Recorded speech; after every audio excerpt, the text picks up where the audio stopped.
Merci d'être avec nous sur i24 News, édition spéciale d'Économie Le Mag, consacrée bien sûr à l'actualité brûlante au Proche-Orient. Comment réagit en ces temps de conflit l'activité économique israélienne? Nous serons en ligne avec l'économiste Jacques Bendelak et vous verrez qu'on a déjà constaté certaines modifications des habitudes de consommation. Autre inconnu, l'impact du rappel massif de dizaines de milliers de soldats réservistes. Un grand nombre d'entre eux occupent des postes clés dans leurs entreprises. Et puis on s'intéressera aussi à la réaction des marchés financiers à travers le monde. Ce conflit à Gaza a-t-il des effets? Un expert, Eric Lewin, sera en ligne avec nous. Et puis avec nous également pour nous accompagner tout au long de cette édition, Lionel Friedfeld, notre analyste financier.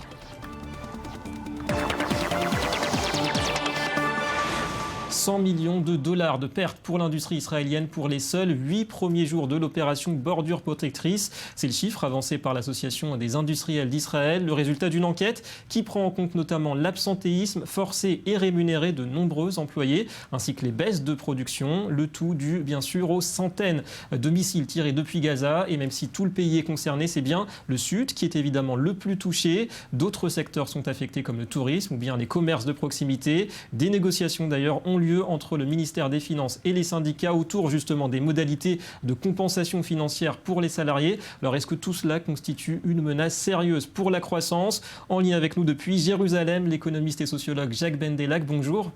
Bonjour. Et merci d'être avec nous. Vous êtes enseignant pour les universités et directeur de recherche à l'Institut israélien de sécurité sociale. D'abord, sur le plan conjoncturel, est-ce que ce conflit à Gaza ne risque pas d'aggraver la tendance au ralentissement de la croissance qu'on constatait déjà d'ailleurs depuis plusieurs mois pour l'économie israélienne? Effectivement, l'économie israélienne est entrée dans une phase de ralentissement depuis le début de l'année.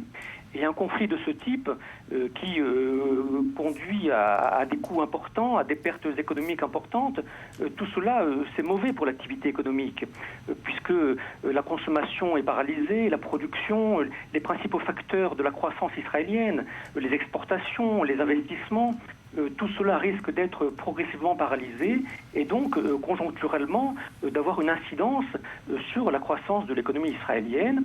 Encore faut-il bien sûr que ce conflit se prolonge un peu plus, parce que je crois que 2-3 semaines, c'est une période qui n'est pas suffisante pour que les retombées soient visibles sur l'activité économique. Mais au-delà de 3 semaines, effectivement, on devrait ressentir un ralentissement généralisé de l'économie israélienne. Et globalement, l'essentiel de ce coût porté à l'économie, il est dû à une baisse de la consommation plus qu'à une baisse de la production dans les industries ? Je le crois. C'est plus préoccupant parce que la consommation, lorsqu'elle diminue, elle a des conséquences très larges. L'Israélien, il consomme moins, donc c'est le commerce qui en prend un coup, c'est la fréquentation des centres commerciaux, comme on le voit, qui diminue. Ce sont les commerçants de toutes les sortes. Le tourisme, bien sûr, puisqu'on est en été et que les activités de commerce et de loisirs sont importantes à cette période de l'année. Donc c'est surtout la baisse de la consommation qui est un facteur important de l'activité économique en Israël qui est préoccupante, mais qui va de pair aussi avec la baisse de la production, puisque, on le sait, l'absentéisme, les matières premières, tout cela ne fonctionne plus. Et donc, beaucoup d'entreprises, notamment dans le sud du pays, sont plus ou moins paralysées, sans parler aussi de la production agricole, puisque beaucoup de récoltes ne peuvent plus se faire. Donc, c'est cet ensemble, production et consommation, qui sont néfastes pour l'activité économique.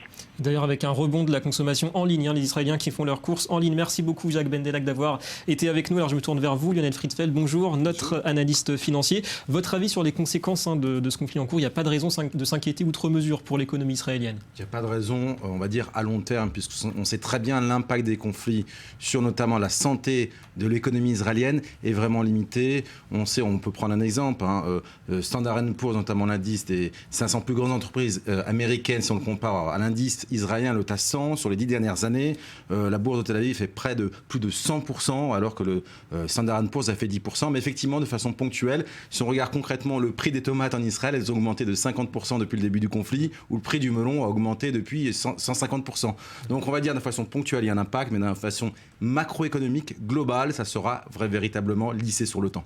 Et d'après vous, vers où Israël, le gouvernement, doit orienter aujourd'hui ses efforts pour stimuler un petit peu la reprise? Ça passe par des investissements ou bien simplement par le retour de la sécurité?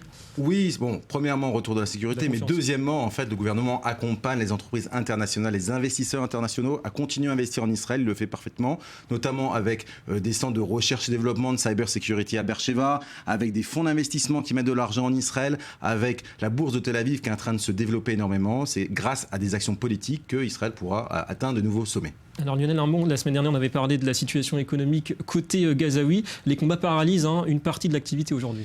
Ça paralyse, oui, mais effectivement, l'économie à Gaza n'est pas formidable, entre guillemets. On sait le PNB par habitant, la richesse nationale par habitant est de $1 700 à comparer à $33 000 en Israël et à près de $4 300 en Cisjordanie. La vérité, c'est que l'économie de Palestine est liée par rapport à la Cisjordanie. D'ailleurs, la bourse de Cisjordanie, à peu près une cinquantaine de sociétés cotées en bourse, ne pèse que $3 milliards de market cap, comme on dit, donc c'est la valorisation boursière, à peine l'équivalent de la plus grosse société israélienne de Teva. Et donc véritablement, sachant que la plus grosse entreprise palestinienne est Paltel, qui représente un tiers de cet indice, véritablement l'économie à Gaza est vraiment limitée dans la consommation, dans les cafés et un peu dans l'automobile. Ouais, donc Gaza qui reste quand même assez loin de Ramallah au niveau du poids économique sur cette économie palestinienne. Merci Lionel.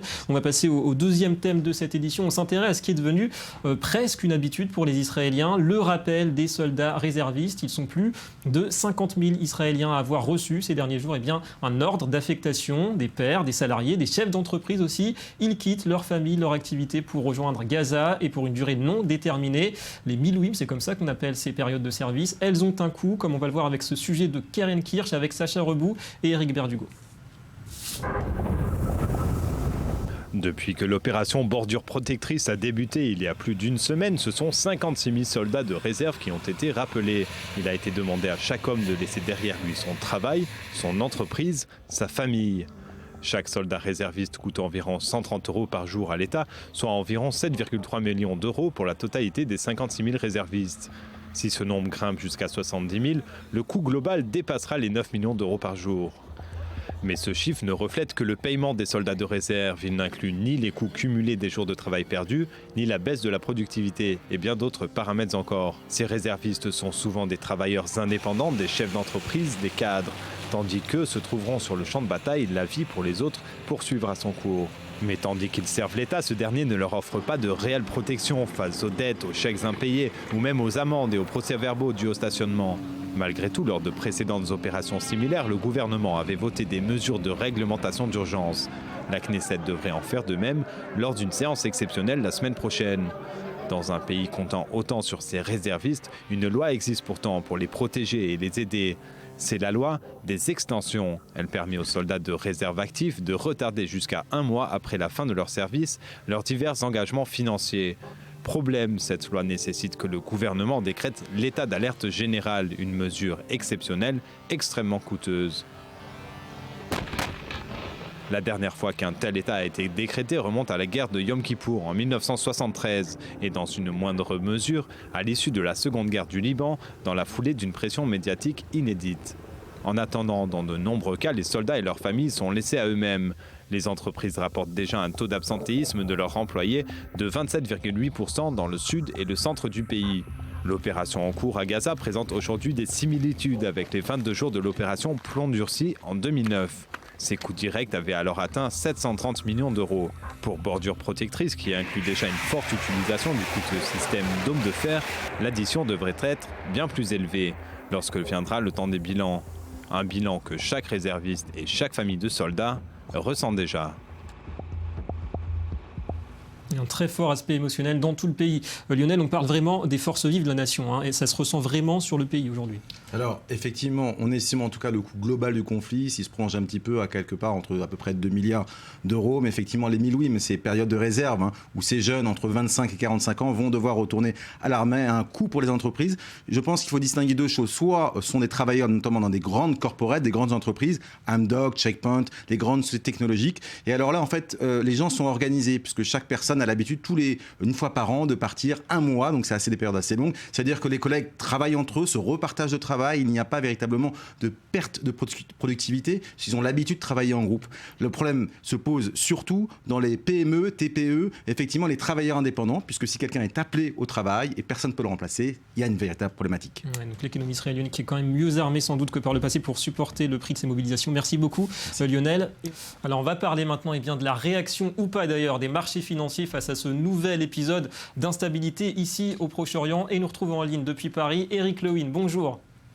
Bonjour David. Rédacteur en chef des publications Agora. Alors Eric, on sait que cette région du Proche-Orient a souvent constitué le détonateur de certaines crises, le choc pétrolier notamment de 1973 en pleine guerre de Kippour. Là on est loin du compte, les marchés ont l'air suffisamment occupés ailleurs en ce moment. Oui, écoutez, tout à fait. Alors, ce qu'on peut dire, c'est que les investisseurs sont surtout polarisés en ce moment sur les résultats des entreprises américaines et des entreprises françaises qui vont sortir cette semaine. Il va y avoir notamment cette semaine 150 entreprises du S&P 500 qui vont publier. Et pour tout vous dire, les investisseurs ont plutôt les yeux rivés sur les résultats. Seront-ils meilleurs qu'attendus, moins bons qu'attendus?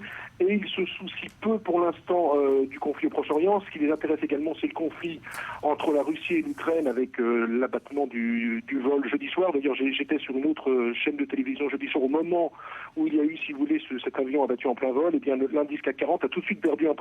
Donc il y a un peu plus d'inquiétude du côté de la Russie qui a d'ailleurs perdu 7% en une semaine parce qu'on s'inquiète des sanctions occidentales contre la Russie, et puis on s'inquiète des sociétés françaises et des sociétés européennes en Russie. Il y a eu pas mal de baisses la semaine dernière sur du Total ou sur encore de la Société Générale qui sont bien présentes dans le pays.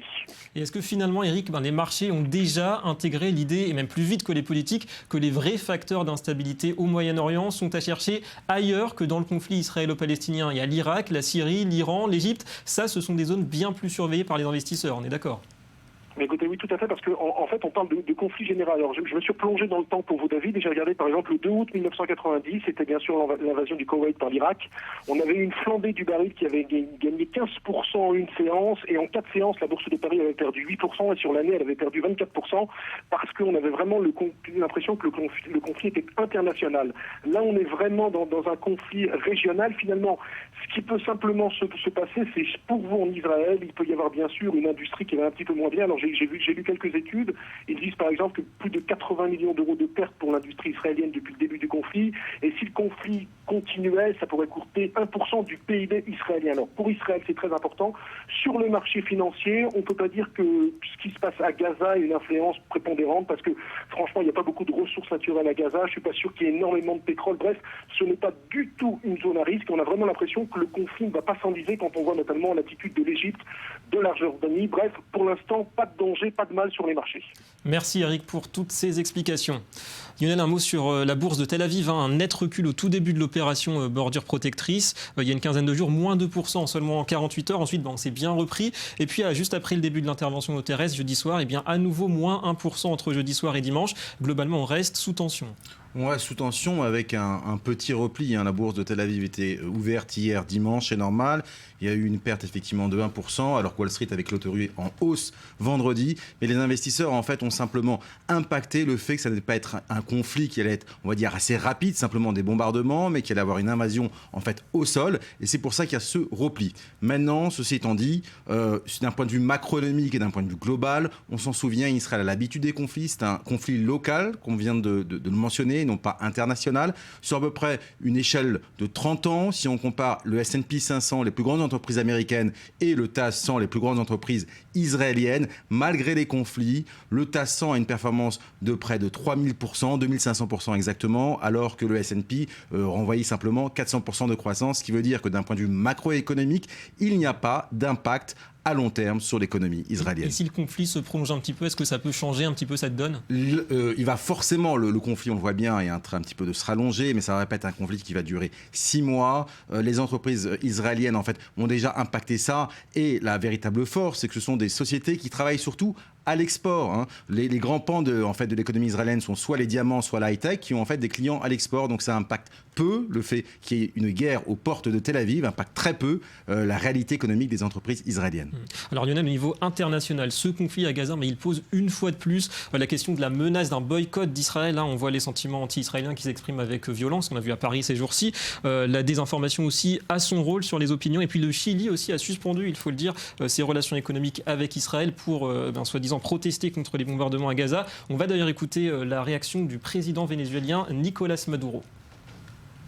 La Palestine n'a pas de forces armées, elle a juste un État en cours de création. Ce n'est donc pas une guerre entre deux armées. Israël a des armes à la pointe de la technologie et prévoit de les utiliser d'une manière très précise pour frapper là où il le souhaite. Sans l'ombre d'un doute, ils sont en train de commettre un génocide. Lionel, vous pensez que c'est une menace sérieuse, le boycott d'Israël, alors qu'il est ? C'est surtout politique, en fait. C'est pour plaire un petit peu aux populations locales. Tous ces, que ce soit le Chili derrière, achètent des solutions technologiques aux entreprises israéliennes, des solutions militaires également. Donc c'est véritablement un petit peu d'opium pour le peuple, je pense. Et puis on sait que certains pays comme la Turquie, qui critiquent violemment Israël, maintiennent quand même des liens économiques avec Israël. On aura l'occasion d'en reparler sans doute. Merci Lionel de nous avoir accompagnés tout au long de cette émission. Et merci à vous d'avoir été avec nous. C'est la fin de cette édition d'Économie le Mag. Restez avec nous sur i24 News. L'info revient tout de suite.